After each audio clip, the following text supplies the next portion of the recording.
കാലടിയിൽ ഒരു ചെറിയ കുളിക്കടവിന്റെ പേര് ഇന്നും മുതലക്കടവ് എന്നാണ്.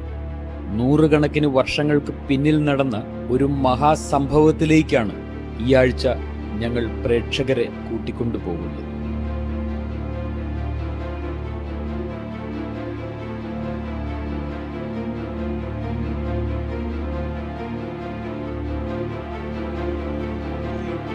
അദ്വൈതാചാര്യനായ ശ്രീ ശങ്കരാചാര്യരെ സന്യാസ ജീവിതത്തിലേക്ക് നയിച്ച ഒരു കടവാണ് മുതലക്കടവ്.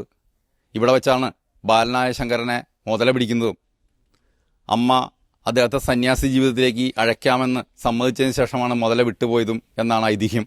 അതായത് ശങ്കരാചാര്യർ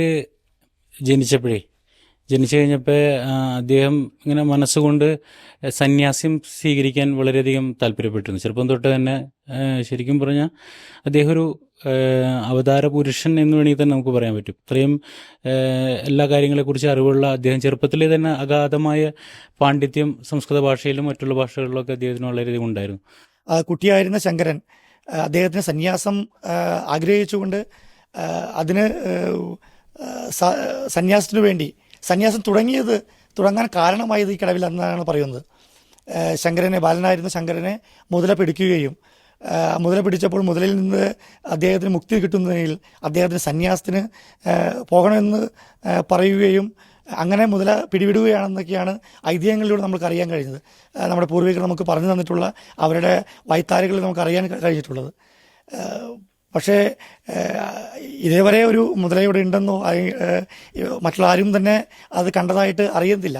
പക്ഷേ ശങ്കരനുമായിട്ട് ബന്ധപ്പെട്ട് അത്രയും തന്നെ പഴക്കമുണ്ട് ഈ മുതലക്കടവിനും. അതിന് അത്രയധികം പ്രാധാന്യവുമുണ്ട് ഈ മുതലക്കടവിന്. വളരെ ചെറുപ്പത്തിൽ തന്നെ സന്യാസത്തിൽ ആകൃഷ്ടനായിരുന്ന ശങ്കരനെ അമ്മ ആര്യാമ്പ അതിനനുവദിച്ചിരുന്നില്ല. എന്നാൽ ഉറച്ച തീരുമാനമായിരുന്നു ശങ്കരൻ്റേത്. അത് ശ്രീ ശങ്കരാചാര്യർ ഇന്ന് ലോകത്തറിയുന്നത് അദ്ദേഹം ഒരു ബോധപ്രാപ്തനായ ഗുരുവാണ്. ലക്ഷക്കണക്കിന് ദീക്ഷ കൊടുത്തിട്ടുള്ള ഒരു ഗുരുവര്യനാണ്. ഇദ്ദേഹം ഈ സന്യാസം സ്വീകരിക്കാൻ അദ്ദേഹത്തിൻ്റെ ചെറുപ്പത്തിൽ ആഗ്രഹം പറയുകയും അദ്ദേഹത്തിൻ്റെ മാതാവ് അനുമതി നൽകാതിരിക്കുകയും അമ്മയായിട്ടുള്ള ഈ മുതലക്കടയിൽ വന്നതിന് ശേഷം അദ്ദേഹത്തെ ഒരു മുതല ആക്രമിക്കുകയും അവിടെ വെച്ചിട്ട് അമ്മ സന്യാസ സ്വീകരിക്കാനുള്ള അനുമതി നൽകുന്നതോടുകൂടി മുതല അദ്ദേഹത്തെ വിട്ടുകൊണ്ട് പിന്തിരിഞ്ഞു പോയി എന്നാണ് ചരിത്രം പറയുന്നത്. അതിനുശേഷം അദ്ദേഹം ലോകം അറിയപ്പെടുന്ന ബോധപ്രാപ്തനാവുകയും ലോകം അറിയപ്പെടുന്ന ഒരു നല്ല ഒരു ഗുരു ആയി മാറുകയും ചെയ്തു. അപ്പോൾ അദ്ദേഹം ഇന്ന് അറിയപ്പെടുന്ന ആ പ്രശസ്തിയിലെത്തുന്നതിന് മുതലക്കടവിന് വ്യക്തമായിട്ടുള്ളൊരു പ്രാധാന്യമുണ്ട്. ഒരു ദിവസം തന്റെ വീടിനടുത്തുള്ള പെരിയാറിൽ കുളിച്ചുകൊണ്ടിരിക്കുമ്പോൾ അദ്ദേഹത്തിന്റെ കാലിൽ ഒരു മുതല പിടിമുറുക്കുന്നു. അപ്പോൾ അമ്മ മാത്രമേ അദ്ദേഹത്തോടൊപ്പം ഉണ്ടായിരുന്നുള്ളൂ. മുതലയിൽ നിന്നും മകനെ രക്ഷിക്കുവാൻ വഴിയൊന്നും കാണാതെ ആ അമ്മ പൊട്ടിക്കരഞ്ഞു. ഈ അവസരത്തിലെങ്കിലും സന്യാസിയാകുവാൻ തന്നെ അനുവദിക്കണമെന്നും മരിക്കുവാനുള്ള തന്റെ ആഗ്രഹം സഫലീകരിച്ചു തരണമെന്നും മാതാവിനോട് അപേക്ഷിച്ചു. അത് ഒരു ഐതിഹ്യമാണ്. അതായത് ഒരു ദൈവത്തിൻ്റെ സാന്നിധ്യത്തോടു കൂടി ഉള്ള ഒരു കാര്യമാണ്, മഹത്തായ കാര്യമാണ്. അപ്പോൾ മുതല പിടിക്കുകയും ആ മുതലയുടെ പിടിയിൽ നിന്ന് വിടണമെങ്കിൽ അമ്മയുടെ സാന്നിധ്യത്തിലാണ് കുട്ടിയായിട്ടുള്ള ശങ്കരാചാര്യർ ഇവിടെ കുളിക്കാൻ വന്നത്. അപ്പോൾ ആ കുളിക്കാൻ വന്ന സമയത്താണ് അമ്മയുടെ സാന്നിധ്യത്തിൽ തന്നെയാണ് മുതല അദ്ദേഹത്തെ കാലിൽ പിടിക്കുന്നത്. ആ കാലിൽ പിടിക്കുന്ന സമയത്ത് ആ മുതലയുടെ പിടി വിടണമെങ്കിൽ അതിന് സന്യാസം സ്വീകരിക്കാനുള്ള അനുവാദം അമ്മയിൽ നിന്ന് നൽകണം എന്ന് പറയുകയും ആ അമ്മ മനസ്സില്ലാ മനസ്സോടെ ആകെയുള്ള ഒരു മകനാണ്, ആ മകനെ സന്യാസത്തിന് വിടാനുള്ള ഒരു അമ്മയുടെ വേദന ഉള്ളിലൊതുക്കിക്കൊണ്ട് ഇതിനെ സന്യാസത്തിന് അനുവാദം കൊടുക്കുകയാണ് ഉണ്ടായത്. ആ അനുവാദം കൊടുക്കുന്നത് പോലെ ആ സമയത്ത് തന്നെ ഈ മുതല ഇദ്ദേഹത്തിൻ്റെ പാദങ്ങളിൽ നിന്നുള്ള ആ പിടിവിടുകയും അങ്ങനെ സന്യാസത്തിലേക്കുള്ള മാർഗം തുറന്നു കൊടുക്കുകയും ചെയ്തു. ഐതിഹ്യമനുസരിച്ച് ശങ്കരൻ അമ്മയോട് തന്റെ മരണം ഒഴിവാക്കുവാനുള്ള ഒരു തന്ത്രമായാണ് സന്യാസത്തെ അവതരിപ്പിച്ചത്. സന്യാസം അടുത്ത ഒരു ജീവിതമാണെന്നും അത് സ്വീകരിച്ചാൽ ഈ ജന്മത്തെ ഉപേക്ഷിക്കുവാൻ തനിക്ക് ഹേതുവായി അവതരിച്ച മുതലയിൽ നിന്നും രക്ഷ നേടാമെന്നും അമ്മയെ വിശ്വസിപ്പിച്ചു. അപ്പോൾ സന്യാസം സ്വീകരിക്കാൻ അദ്ദേഹം തീരുമാനിച്ചപ്പോൾ അതിന് വിലങ്ങുതടിയായത് അദ്ദേഹത്തിൻ്റെ അമ്മയാണ്. ശങ്കരാചാര്യരുടെ അമ്മ ആര്യാമ്പ മകനെ സന്യാസത്തിന് വിടാൻ മനസ്സുകൊണ്ട് ഒട്ടും താല്പര്യമില്ലായിരുന്നു. അപ്പോൾ അങ്ങനെ വന്ന സാഹചര്യത്തിൽ അദ്ദേഹത്തിന് സന്യാസത്തിന് പോകണം താനും എന്നാൽ അമ്മയെ വിഷമിക്കാനും പറ്റില്ല. അപ്പം അങ്ങനെ ഉള്ള ഒരു അതിൽ ശരിക്കും പറഞ്ഞാൽ ഭഗവാൻ ശിവൻ തന്നെ ഒരു മുതലയുടെ രൂപത്തിൽ വന്ന് കുളിക്കടവിൽ ഇറങ്ങിയ സമയത്ത് അങ്ങനെ ശങ്കരാചാര്യരെ കാലുമ പിടിക്കുകയും അപ്പോൾ അതിൽ നിന്ന് മോചിതനാവണമെങ്കിൽ അമ്മ സന്യാസത്തിന് പോകാൻ അനുവദിക്കണമെന്നുള്ളതാണ് അതിൻ്റെ ശരിക്കും പറഞ്ഞ ഐതിഹ്യം. ശങ്കരന്റെ വാദം ഗത്യന്തരമില്ലാതെ അംഗീകരിച്ച മാതാവ് സന്യാസത്തിനായുള്ള അനുവാദം നൽകുന്നു. സന്യാസ ദീക്ഷ ഏറ്റുവാങ്ങിയ ശങ്കരനെ വിട്ട് മുതല അപ്രത്യക്ഷമാകുന്നു. പെരിയാറിന് ആദിശങ്കരനുമായുള്ള ബന്ധം എത്രമാത്രം വിസ്മയാവഹമാണ് എന്ന് ഐതിഹ്യങ്ങൾ പറയുന്നു.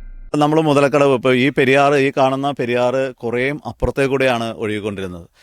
പ്രായമായ അമ്മയ്ക്ക് ഈ പുഴയിൽ അത്രയും ദൂരം പോയി അതിന് സ്നാനം ചെയ്യാനുള്ള അല്ലെങ്കിൽ കുളിക്കാനുള്ള ഒരു അവസരം അല്ലെങ്കിൽ ബുദ്ധിമുട്ട് അനുഭവപ്പെടുകയും അത് ശങ്കരാചാര്യ ദിഗ്വിജയ യാത്രയുമായി ഈ ലോകം മുഴുവൻ അല്ലെങ്കിൽ ഇന്ത്യ മുഴുവൻ കറങ്ങി നടന്നിട്ട് അമ്മയുടെ അടുത്ത് എത്തുന്ന സമയത്ത് അമ്മ ഈ ഇത്തരത്തിലൊരു പരാതി പറയുകയും ആ പരാതി പറയുന്ന സമയത്ത് തന്നെ നദീദേവിയെ പ്രാർത്ഥിച്ചുകൊണ്ട് ഈ പുഴയുടെ ഗതി മാറ്റിക്കൊണ്ട് ഇത്തരത്തിലേക്ക് ഈ അമ്മയുടെ ഇല്ലത്തോട് ചേർന്ന് തന്നെ അവർ താമസിക്കുന്ന ഇല്ലത്തോട് ചേർന്ന് തന്നെ പോകണമെന്നുള്ള രീതിയിലാണ് ഈ പുഴ ഇങ്ങോട്ട് വീണ്ടും ഇപ്പുറത്തേക്ക് മാറി ഒഴുകിയിട്ടുള്ളത്.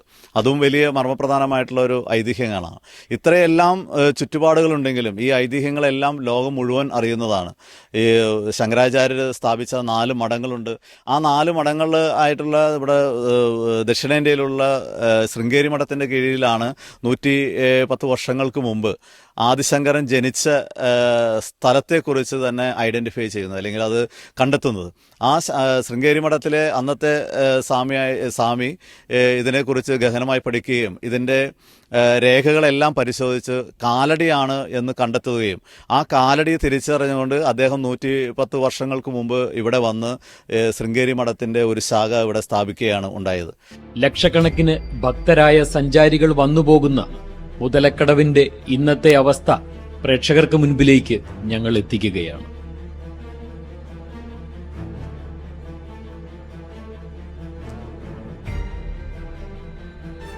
ഈ ക്ഷേത്രവുമായി ബന്ധപ്പെട്ടുകൊണ്ട് ഈ മുതലക്കടവിന്റെ പ്രാധാന്യം എല്ലാവർക്കും അറിയാവുന്നതാണ്. അപ്പോൾ ആ മുതലക്കടവിൽ വന്ന് സ്നാനം ചെയ്ത് പോവുക എന്നുള്ളത് അയ്യപ്പ ഭക്തന്മാരുടെ ഒരു വലിയ ആഗ്രഹം.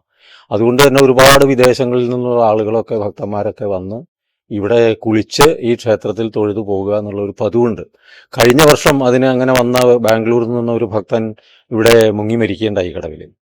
2 തമിഴന്മാർക്ക്, തമിഴ്നാട്ടിൽ നിന്ന് വന്ന 2 പേർക്ക് വലിയ പരിക്ക് പറ്റി അവരെ കൊണ്ടുപോകേണ്ടി വന്നു. അപ്പോൾ ഈ വർഷവും ഈ അപകടത്തെ ക്ഷണിച്ചു വരുത്താനുള്ള ഒരു കാലഘട്ടമായിട്ടാണ് ഇപ്പോൾ ഇത് കാണുന്നത്. ഇത് 2003 കാലടി ഡെവലപ്മെന്റ് ഏരിയ അതോറിറ്റി എന്ന പേരിലൊരു സംഘടനയുണ്ട്. ആ സംഘടന ഇത് ഏറ്റെടുത്ത് ഈ കടവ് കെട്ടുവെക്കേണ്ടായി. അന്ന് 100 മീറ്റർ കണ്ടുകൊണ്ടാണ് ആ കടവിൻ്റെ ഒരു ആരംഭമൊക്കെ ഉണ്ടായത്. 2 കടവായിട്ടുണ്ടാക്കണം എന്നൊക്കെ പറഞ്ഞു. പക്ഷെ അത് പിന്നീട് ആ പ്രസ്ഥാനം നിലച്ചു. അതിൻ്റെ ഓഫീസൊക്കെ അടച്ചു പൂട്ടിയതിന് ശേഷം ഒരു പരിപാടിയും നടന്നിട്ടില്ല. അപ്പോൾ ഇത് പഞ്ചായത്തും ഗവൺമെൻറ്റും അടിയന്തര ശ്രദ്ധ എടുത്ത് നടത്തേണ്ട കാര്യങ്ങളാണ്. വളരെ വിഷമം തോന്നുന്നൊരു കാര്യം, ഈ മുതലക്കടവിൻ്റെ പ്രാധാന്യം മാത്രമാണ് നമുക്ക് പറയാൻ സാധിക്കുന്നത്. ഇവിടെ വന്നു കാണുമ്പോൾ വളരെ വേദനാജനകമായ അവസ്ഥയാണ് ഈ മുതലക്കടവിൽ കാണുന്നത്. പഞ്ചായത്തിൻ്റെയോ അല്ലെങ്കിൽ സർക്കാരിൻ്റെ ഭാഗത്തുനിന്നോ വേണ്ട രീതിയിലുള്ള പ്രാധാന്യം ഈ മുതലക്കടവിൽ നൽകുന്നില്ല.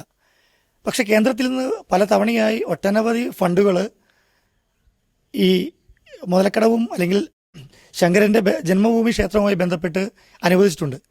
അത് പൂർണ്ണമായ തോതിൽ ഉപയോഗപ്പെടുത്തിയിട്ടില്ല.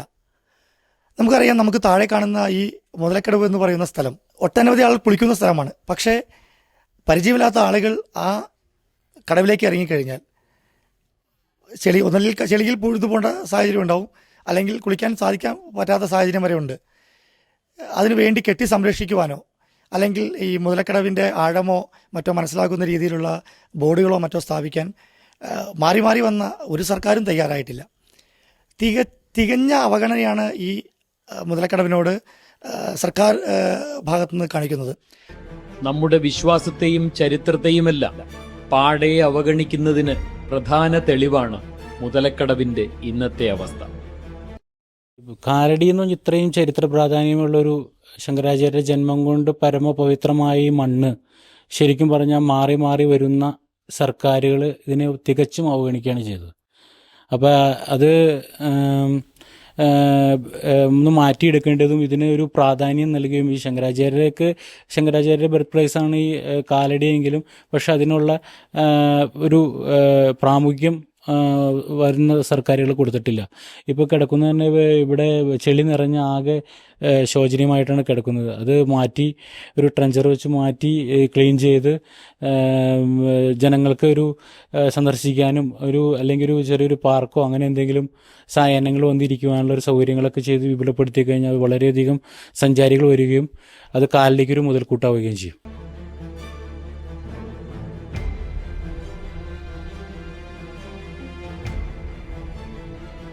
അല്പം നീങ്ങിക്കഴിഞ്ഞാൽ വലിയ കയങ്ങളുണ്ട്. ആ കയങ്ങൾ ഉണ്ടെന്ന് മനസ്സിലാക്കുന്ന രീതിയിൽ അന്യസംസ്ഥാനത്ത് നിന്ന് ഒട്ടനവധി ഭക്തരോട് എത്തുന്നതാണ്. അല്ല, മുതലക്കടവിനെ സംബന്ധിച്ച് അല്ലെങ്കിൽ ഈ ശങ്കരാചാര്യരുടെ ജന്മസ്ഥലം എന്നുള്ള നിലയ്ക്കാണല്ലോ നമ്മൾ ഇതിനെ കാണേണ്ടത്. ജന്മസ്ഥലത്ത് വേണ്ടത്ര വികസനം കിട്ടിയിട്ടില്ല. അതുതന്നെയാണ് നമ്മൾ പറയുന്നത്. ഇപ്പം ഇവിടെ ഈ മുതലക്കടവ് നമുക്ക് നോക്കിയാൽ കാണാം ശങ്കരാചാര്യ പാലം. ആ പാലത്തിൻ്റെ പേര് ശങ്കരാചാര്യ പാലം എന്ന് തന്നെയാണ്. അപ്പോൾ ആ പാലത്തിൻ്റെ ഇത്ര മീറ്റർ മാറി 500 മീറ്റർ മിനിമം മാറി വേണം മണൽ വാരൽ നടത്താൻ. ഇവിടെ എല്ലാം തിട്ടുകളായിരുന്നു, മണലിൻ്റെ തിട്ടുകളായിരുന്നു. ഇത് കാലക്രമേണ അല്ലെങ്കിൽ നമ്മുടെ നിർമ്മാണ പ്രവർത്തനങ്ങളെല്ലാം മുന്നേറിയ കാലഘട്ടത്തിൽ ഇതിൻ്റെ മണ്ണെല്ലാം എടുത്ത് അടിത്തട്ടിലായി. ഈ പുഴയെല്ലാം വളരെ ഉയർന്ന നിലവാരത്തിൽ ഉയർന്ന് ഒഴുകിക്കൊണ്ടിരുന്നതാണ്, നിറഞ്ഞ് കവിഞ്ഞ് ഒഴുകിക്കൊണ്ടിരുന്ന ഒരു പുഴയാണ്. പക്ഷേ മണലെല്ലാം ആവശ്യത്തിലധികം കോരി യാതൊരുവിധ മാനദണ്ഡങ്ങളും നോക്കാതെ മണലെല്ലാം ഊറ്റിക്കൊണ്ടുപോയി. അതുകൊണ്ടാണ് ഈ അവസ്ഥ ഇന്നിപ്പോൾ ഈ കടവിനുണ്ടായത്. പെരിയാർ എന്ന് പറയുന്ന ആ ചരിത്ര പ്രാധാന്യമുള്ള ഒരു നദിയെ ഏറ്റവും മോശമായ ഒരു അവസ്ഥയിലേക്ക്, ഇത്തരത്തിൽ കാടും പടലും പിടിച്ച് വെള്ളമില്ലാതെ വെള്ളം കുറഞ്ഞൊരവസ്ഥയിലേക്ക് എത്തിച്ചത് ഇത്തരത്തിലുള്ള അനധികൃതമായ മണൽവാരൽ കൊണ്ട് മാത്രമാണ്. മഹാപണ്ഡിതർ പറയുന്നത് ഇത് ഒരിക്കലും ഒരു കഥയല്ല. മുതല എന്നതുകൊണ്ട് ഉദ്ദേശിക്കുന്നത് ദേഷ്യവും സങ്കടവും സ്നേഹവും വെറുപ്പും നിരാശയും എല്ലാം കൂടിക്കലർന്ന സാധാരണ ജീവിതമാണ് എന്നാണ്. വിസ്മയ കാഴ്ചകൾക്ക് ഞങ്ങൾ ഇവിടെ വിരാമമിടുന്നില്ല. ആദിശങ്കരാചാര്യരുടെ ജന്മഭൂമിയിൽ നിന്നും പുതുവിസ്മയങ്ങൾ തേടി ഞങ്ങൾ യാത്രയാകും.